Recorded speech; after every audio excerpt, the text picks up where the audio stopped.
La transition numérique, elle s'est intensifiée. C'est aujourd'hui la possibilité d'utiliser le digital pour aller vers une relation différente avec nos clients, l'utilisation de nouveaux canaux et cette possibilité également de faire interagir le digital avec l'humain. Les fondamentaux de la relation client sont les mêmes quel que soit le client.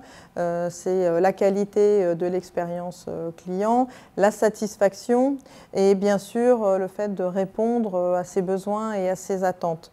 Nous distinguons ensuite nos offres en fonction du profil pour le client particulier, client entreprise ou collectivité, et puis en fonction de son secteur, sur le marché privé, sur le marché public, son secteur d'activité également, le commerce, l'industrie.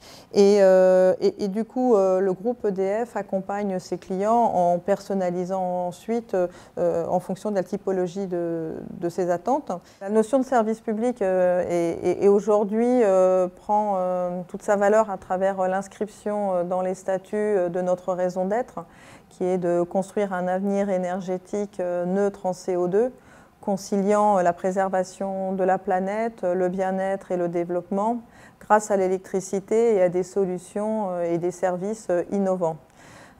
Cette raison d'être, elle est vraiment aujourd'hui le pourquoi nous venons travailler, et le service public qui n'est pas repris explicitement dans notre raison d'être mais qui est inscrit dans les statuts, fait complètement partie de l'ADN au quotidien des salariés d'EDF.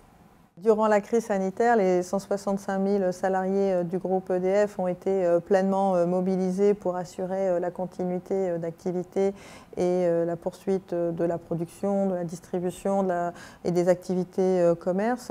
Le profond attachement aux valeurs de service public, de l'intérêt général, ont fait naître de nombreuses initiatives qui ont permis d'accompagner cette période difficile. Je pense qu'on peut aujourd'hui vraiment tirer des enseignements extrêmement positifs de comment, en s'appuyant finalement sur un ADN et sur une histoire